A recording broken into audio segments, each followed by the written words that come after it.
What's up, y'all? What's up? What's up?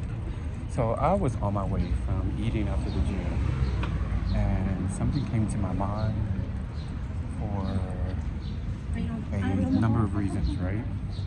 So one of them was the fact that I don't pop my shit enough. And when I say that, I mean like I don't pop it.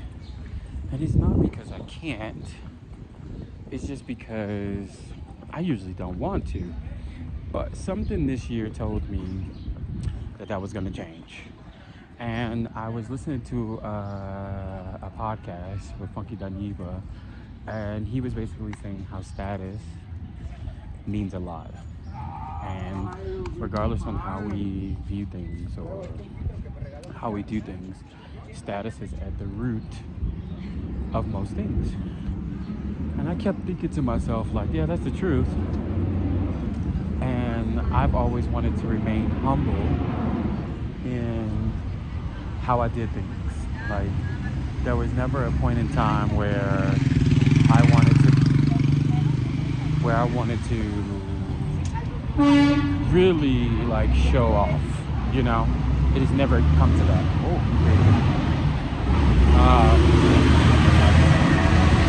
And that's just me being honest.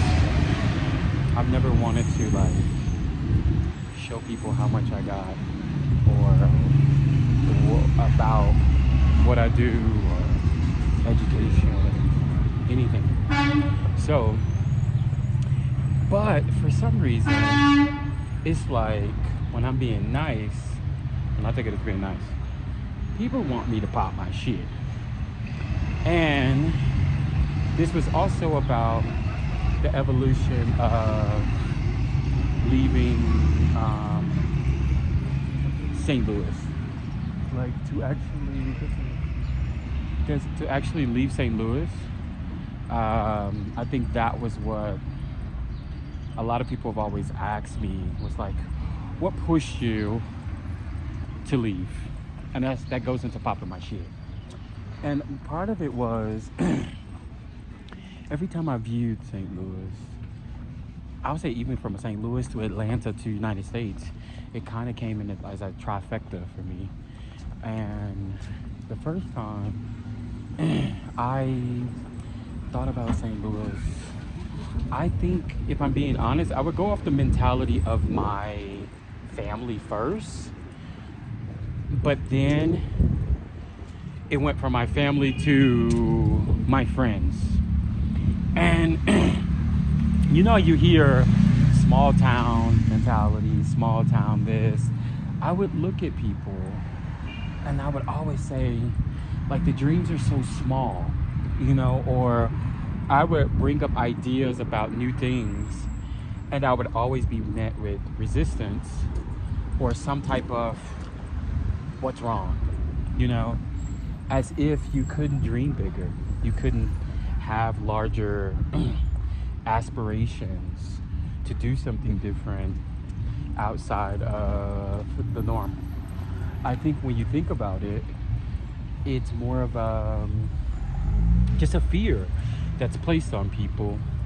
And for me, since I was young, since I can actually remember, I never quite had that fear of things like that. There's never was a thing where I was like, oh my God, I'm scared of this, or I'm scared to do this, or I don't think I can do this. For me, it was always, how can I find out or find a way to actually do these things? And I think when I looked at Atlanta, when I lived in Atlanta, it was the same thing. It was the same thing over and over. Same process. Oh, do you drive a BMW? How much money do you have? What business do you have? Black is beautiful. And I was like, yeah, that's cool. But where? Where to next? Like, the world is so big. How could you limit yourself to just one area, one thing? And for me, I think what it came down to, even when I got to London, it seems like people were so stuck into a way of thinking, like, this is London, big smoke, and I lived in Brighton, even smaller. St. Louis all over again. But I kept telling myself, this feels so small, you know? And I think after I've lived in so many different places now, the world sometimes feels small to me, that I have to kind of remind myself that there is many more places to travel, many more things to see, but whilst doing that, I can enjoy being in the now. I think overall, you look at something that I found that was very common amongst most people that left their city or their country, is that we all have this unprecedented amount of like enthusiasm when it came to facing your fears or stepping outside of the box. And it was the same for me. I always looked at things like, I can do it. When I thought about Spanish, I was like, I can do it. When I went back to school, I was like, I can do it. And I know oftentimes, I don't know if I've ever said that in the video, the biggest people that doubted me were some of the closest. And I think someone said something, Cash Dow. Cash Dow said, one minute they love you, next minute they're your enemy. So you got to watch out for people. And a lot of people, literally, that I adored as people, were some of the most vicious when they were spitting out the vitriol of horrible things when it pertained to just me. Now, I think they were limited in their thinking, but I think my approach was also something that could have been changed, if that makes sense. Like if I'm being 100% honest, it's something that could have been. I think my approach was always met with, "Oh, it's okay. I think it's fine. This should be normal for people." But I think once you've stepped out and thought differently, it's a little difficult to reel that back in. You know, overall, to reel it back in and say,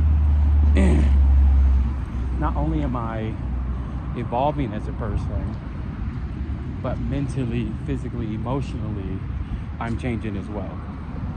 And I think that was the beauty in understanding it all, you know? And I think for me, that's what allowed me to understand, like, when something no longer serves me, it's okay. And I think that was intentional. That's how it's supposed to work. Because even now, partying, going out, drinking, it serves me no more. So I think, along with cities, it didn't serve me anymore. So I think that's how, truly what happened when it came to me evolving past certain things in my life, certain people in my life, and certain areas of my life. So I hope that helps somebody to understand more of why I do it, how I do it, why it all makes sense to me in my head. But yeah, if you don't think you can do it, I'm telling you now, you can do it.